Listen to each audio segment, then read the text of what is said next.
On WITY from the grounds of the I&I Antique Tractor and Gas Engine Club in Penfield, Illinois, I'm Randy Daniels. Happy to have Jim Carter, a club member who's here all the way from the great state of Indiana.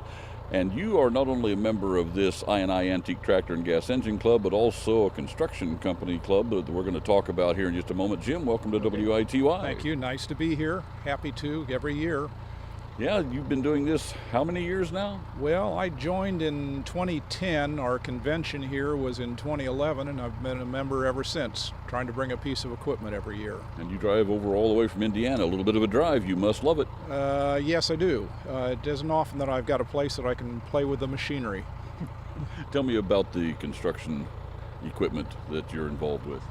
Well, this particular one is was built in 1968 by the Coring, or actually Kering is the correct German pronunciation, company out of Milwaukee.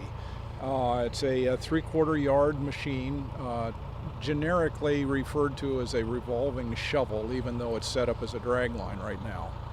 All right, and are you actually just putting on a demonstration, digging holes for people to watch, or you actually have a purpose here?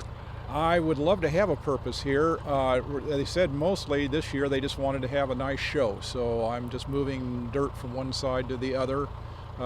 Think of it as a bigger sandbox with bigger toys. I would assume this is just one of several toys that you have?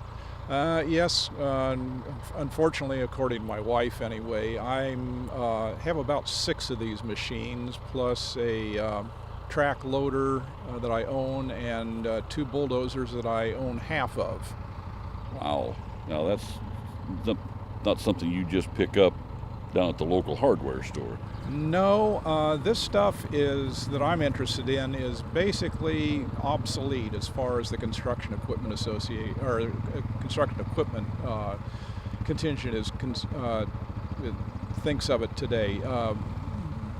Woefully, it's just all very Stone Age technology, clutches and brakes and gears and chains and everything, but it still moves dirt. So that's what it's all about. If you're moving dirt, you're doing something, huh? Yep, that's right.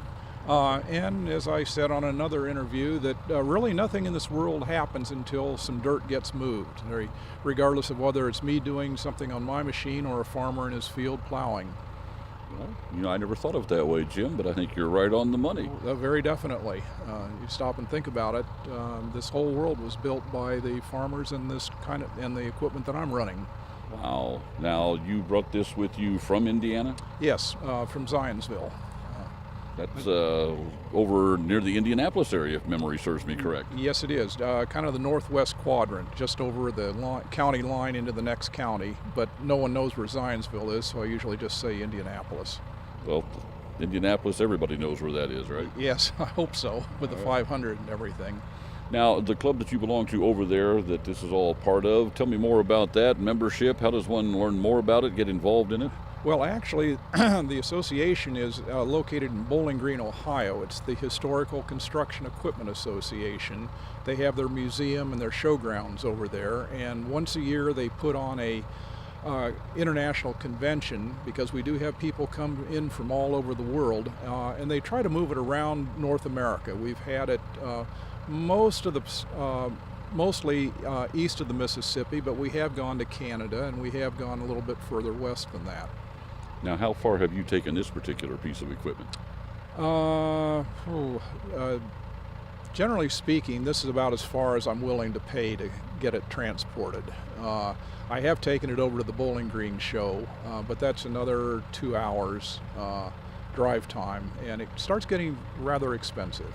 I would imagine it would, but boy, it's so much fun for the money, isn't it? Well, it is. I've always had a fascination with this equipment since my early childhood days, or my earliest memories of watching these machines dig holes and push dirt around. But that was not my career, and fortunately, by the time I retired, I had the wherewithal and the time to play with it, and the interest kind of came roaring back.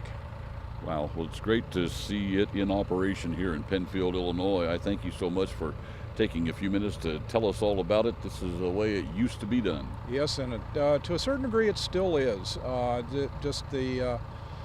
The equipment is, well, like farming, it's more evolutionary than it is revolutionary. Today it's mostly hydraulics, but there's still a place for the old rope controlled machines. And if you worked a normal 8-hour workday in this, how much dirt do you think that you could move with it? Ooh, quite a bit, as a matter of fact. But you're sitting in a cab with an engine running about 3 feet behind you, no air conditioning, no climate control. My hat's off to the people who ran these machines, for 8, 10, 12 hours a day, 5.5 days a week. And that's a pretty impressive hat you'd have to take off, too. A lot of pins on that. Yeah. A little bit of my ego, but yes. Jim Carter, thank you again. We appreciate you taking the time to talk with us. Well, thank you. It's been a pleasure to be here. If you get a chance to meet this man somewhere and watch him and his equipment work, it's pretty impressive. I suggest you take a little time to do that. That's Jim Carter. I'm Randy Daniels on WITY.